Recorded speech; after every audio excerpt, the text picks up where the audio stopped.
Now brace yourself for a whole host of royal bombshells. Omid Scobie's new book, Endgame, has hit the shelves today, and it is said to take a close look at the royal family in what he describes as a fight for survival. From power-hungry Prince William, those are his words, to Katie Keane, his name for Kate, it appears no one is safe from criticism, except perhaps Harry and Meghan. But it's true that the House of Windsor is really crumbling, or is it? Joining me live, journalist and royal commentator Afua Hagan. Afua, good to have you on. You read the book before anyone else on the planet, it seemed. I mean, I've got a whole list here of 12, kind of absolute bombshell revelations or assertions made by Omid Scobie. Let's go with the ones that have astounded you or horrified you or confirmed your own feelings. Where have you found the most explosive moments in this book?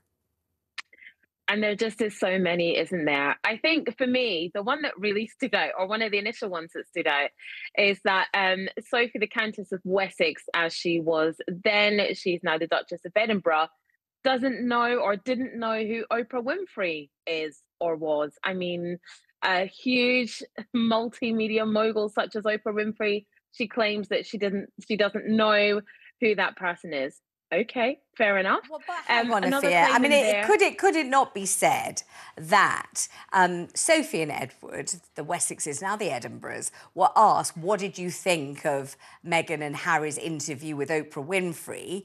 And Yes. jokingly, they replied, Oprah who? They didn't really mean it. They knew perfectly well who she was. They assumed that everyone would know they were joking and that absolutely nothing whatsoever should be read into that response, except they were trying to deflect questions that they didn't want to answer, so they said Oprah who. No more, no less significant than that.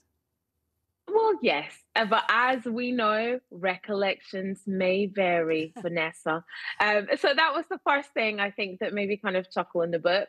The other revelations are in there. We've heard about Prince William's temper before, especially in Spare, where Prince Harry wrote about the argument that they had and then the physical altercation that they had, over a dog bowl. There was more revelations about Prince William's Prince William's temper, about people trying to measure what temperature it is or it was before they talked to him about certain issues. I thought that was very interesting as well. But like I said, we know about Prince William's temper already, but I thought it was quite interesting that that was mentioned in there.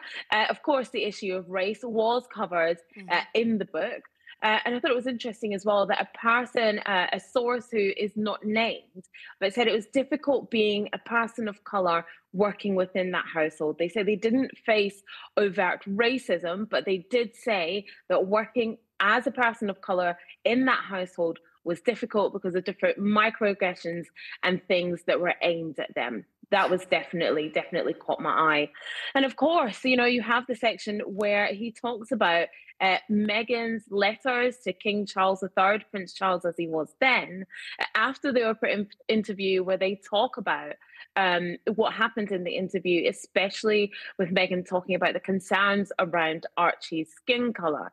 That in fact there was two people that had concerns around Archie's skin colour, and in those letters she expressed those concerns about that person was named. And actually, King Charles was said to be quite sympathetic, that he didn't want this for Meghan, didn't want her to feel this way. But there was two people that have actually been named in those letters. Now, we don't know who they are. Apparently, if you're in Holland and you manage to get your hands on an early release copy of Endgame, apparently what we've heard this evening is a person was named in the Dutch copy. Now, all those copies have been pulled from the shelves, but a person was named in the copy of that book.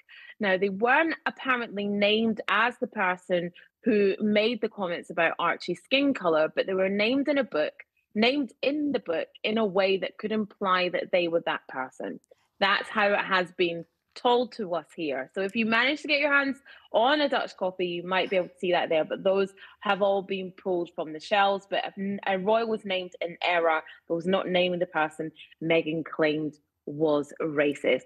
But of course, we now know after that Oprah interview, she didn't actually say race or racism. That wasn't mentioned in the interview. And afterwards, Harry and Meghan said that they thought it was unconscious bias. And tell me And about so that was definitely a bit that the stood out. special opprobrium. I think that's a fair word to use, that Omid Scobie seems to reserve for Kate, the Princess of Wales, because he really lets her have it, doesn't he, in this book? He really does. So he calls her Katie Keene, saying that she is more or less a part-time royal because of the amount of work that she does. He seems to think that she doesn't do a lot. And he talks about how, she was very nervous coming through as a royal.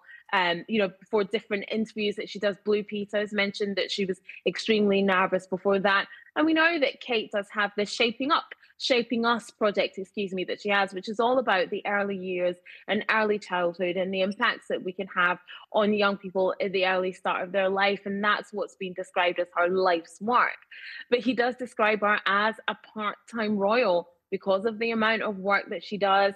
And like I said, that moniker, Katie Keene, has been used. And that was a nickname that he used in the book that apparently was doing the rounds on social media as Maybe well. he doesn't realise how much we like people who are keen in this country. We like people who show up on time, are eager to please, do a good job, are smiling and polite. I don't think we despise people for being keen, particularly.